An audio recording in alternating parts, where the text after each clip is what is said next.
दोस्तों आज हम अल नीनियो की इम्पैक्ट हमारी इकोनॉमी पर कैसे होती है उसको समझेंगे और सिर्फ ऐसा नहीं है कि मैं यहाँ पर किसानों की बात कर रहा हूँ। आज की डिस्कशन के अंत तक आपको ये भी समझ में आ जाएगा कि अल नीनियो जो है वो सिर्फ किसानों को नहीं, मुझे और आपको भी डायरेक्टली इनडायरेक्टली इम्पैक्ट करने वाली एक चीज़ है। हमारे देश में 50% जितनी जो खेती-बाड़ी की ज़मीन है, उसका पानी का जो मेन सोर्स है दैट इज़ बारिश। तो यू कैन इमेजिन कि जब आईएमडी ये फ़ोरकास्ट करता है कि इस साल बिलो नॉर्मल रेनफॉल होने वाला है, तो यू कैन इमेजिन कि ये डेफ़िनिटली एक एक अलार्म ट्रिगर करता है, राइट? सरकार से लेकर किसानों तक और उन दोनों के बीच में हम सब आ जाते हैं, राइट? और इसके पीछे रीज़न है because of this 2026 El Nino या फिर कई बार इसको सुपर अल नीनियो भी कहा जाता है। अब देखिए, पैसिफिक ओशियन जो है उसमें कुछ खास ऐसे बदलाव होते हैं and this is a very natural thing that is taking place, right? ये इसकी एक साइकिल है 2 से लेकर 7 साल के बीच में। ये इसको प्रेडिक्ट करना आज भी उतना पॉसिबल नहीं रहा है कि एग्ज़ैक्टली कब होगा। प्रेडिक्शंस किए जाते हैं, बहुत सारे ऐसे स्टैटिस्टिकल मॉडल्स भी हैं जिनसे ऐसा एक अनुमान लगाया जाता है, लेकिन इट इज़ नॉट समथिंग कि आप पिन पॉइंट करके कहेंगे कि भई 2026 में अल नीनियो हो रहा है या फिर होगा, तो फिर 28 में होगा या फिर 30 में होगा, you know what I mean? तो it is a very tricky thing. अब पैसिफिक ओशियन में होता ये है कि जो ट्रेड विंड्स हैं, ये काफ़ी ज़्यादा कमज़ोर हो जाती हैं और ट्रेड विंड्स जब कमज़ोर होती हैं, तो इसकी वजह से होता ऐसा है कि नॉर्मल समय में, आप देखिए अपनी स्क्रीन पर, ये नॉर्मल ईयर है। तो नॉर्मल ईयर में ये जो ट्रेड विंड्स हैं, तो उसकी एक पैटर्न होती है, हवाएँ जो हैं वो इस दिशा में आगे बढ़ती हैं।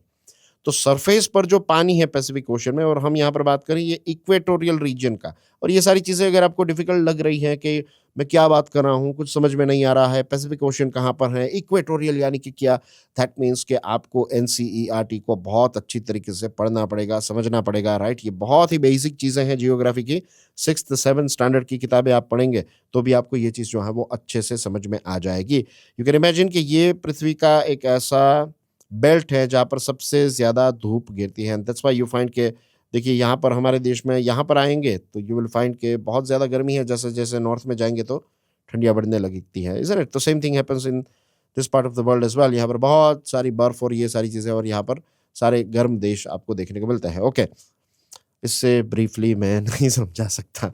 ओके, तो ये जो हवाएँ हैं तो उनकी एक फिक्स पैटर्न रहती है, वो इस दिशा में आगे बढ़ती है। तो सरफेस का जो पानी है, जो क्योंकि सन के कॉन्टैक्ट में सबसे ज़्यादा इसमें धूप होती है, तो ये गर्म पानी जो है वो हवाओं के साथ-साथ इस जगह पर रहता है। तो यहाँ पर जो पानी रहता है वो जनरली ठंडा रहता है। ओके। अल नीनियो ईयर में क्या होता है कि जो ट्रेड विंड्स हैं, इक्वेटोरियल विंड्स जो हैं, ये कमज़ोर हो जाती है। तो ये विंड जो है वो इस दिशा में, उल्टी दिशा में जाने लगती है, तो इसकी वजह से गर्म पानी जो है वो यहाँ पर स्प्रेड आउट हो जाता है। Right? This is El Nino. That's it. Simple है और कुछ नहीं है। आप देख लीजिए, ये 2 इमेजेस को देखिए, ऑब्ज़र्व कीजिए। नॉर्मल ईयर में विंड जो है वो ऑस्ट्रेलिया की तरफ, इंडोनेशिया की तरफ आगे बढ़ती है, और अल नीनियो ईयर में क्या होता है, रिवर्स हो जाता है कि वो अमेरिका की तरफ जो है वो आगे बढ़ती है। साउथ अमेरिका एंड ये साउथ अमेरिका, ये नॉर्थ अमेरिका की तरफ, राइट? तो दिस इज़ दैट्स इट। तो this is El Nino year. अब इसकी वजह से होता ये है कि बहुत सारी जगहों पर बारिश जो है वो कम होती है। Parts of Australia, parts of Indonesia, parts of India.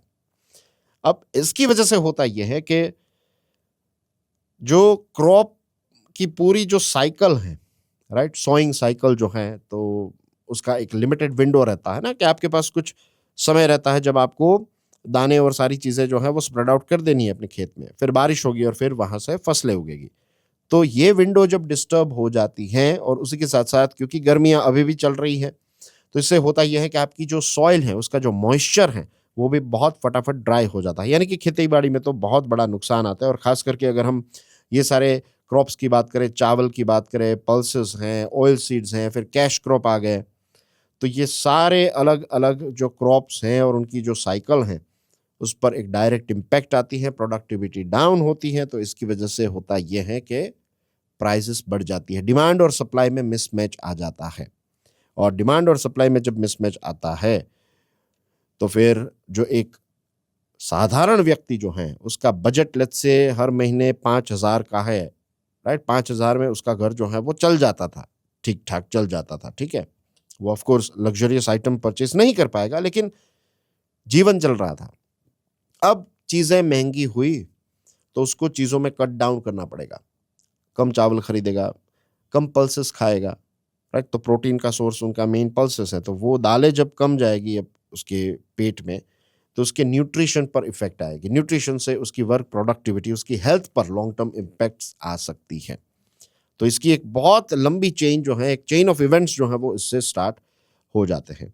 फिर रिजर्वॉयर्स और अर्बन पानी की बात करें तो मॉनसून की वजह से देखिए पानी की जो नेसेसिटी है वो तो उतनी रहेगी। अब बारिश कम हुई है तो इसमें भी डिमांड एंड सप्लाई का मिसमैच होगा।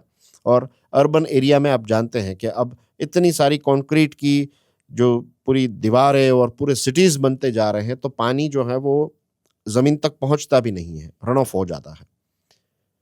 तो यहाँ पर भी पानी की डिमांड और सप्लाई जो है उसमें एक बड़ा गैप आएगा। तो यहाँ पर भी प्रोडक्टिविटी जो है वो ड्रॉप होगी। फिर लोगों को एक्स्ट्रा पैसे खर्च करके कहीं से टैंकर्स मंगवाने पड़ेंगे। आजकल हमारे शहरों में ये चीज़ें जो है वो काफ़ी ज़्यादा कॉमन होने लगी है। इसी के साथ जब रूरल एरिया की हम बात करें तो रूरल एरिया में जब आप समझ लीजिए कि किसान के पास पैसे नहीं होंगे, राइट? अगर उसकी जेब में पैसे कम हैं तो फिर वो ट्रैक्टर नहीं खरीदेगा, वो मोटरसाइकिल नहीं खरीदेगा। मीन्स आप कह रहे हैं कि भाई मोटरसाइकिल ट्रैक्टर की बात मैं क्यों कर रहा हूँ यहाँ पर? There is a way to check के रूरल इकोनॉमी अच्छी परफॉर्म कर रही है या नहीं। आप और सिर्फ टू व्हीलर्स जो हैं उनका आंकड़ा मंगवाइए और देख लीजिए। इफ यू कैन सी कि टू व्हीलर्स जो हैं उनका आंकड़ा मीन्स उसमें ग्रोथ हो रहा है, तो यू विल फाइंड कि भाई चलो रूरल इकोनॉमी जो है, ये मीन्स एक नापने का तरीका है। इट्स नॉट लाइक कि इससे ही सारी चीजें होती है, but this is a very simple way. तो लोग गांव में मोटरसाइकिल से नहीं खरीदेंगे। आज भी याद रखिएगा, हमारे देश की जो मैक्सिमम पॉपुलेशन है वो गांव में रहती है। तो गांव में जब ये सारी चीज़ें खत्म होगी तो ये मोटरसाइकिल्स बनते कहाँ पर हैं? ये सिटीज़ में बनते हैं। तो मोटरसाइकिल बनने कम होंगे तो फिर वो कंपनी जो है वो बहुत सारे लोगों को, अब उनको उतनी रिक्वायरमेंट नहीं है तो वो कहने लगेगी कि चलो we don't need these many people. तो वही लोग जो है वो वापस गाँव आएंगे, राइट? तो अनएम्प्लॉयमेंट वैसे बढ़ेगी।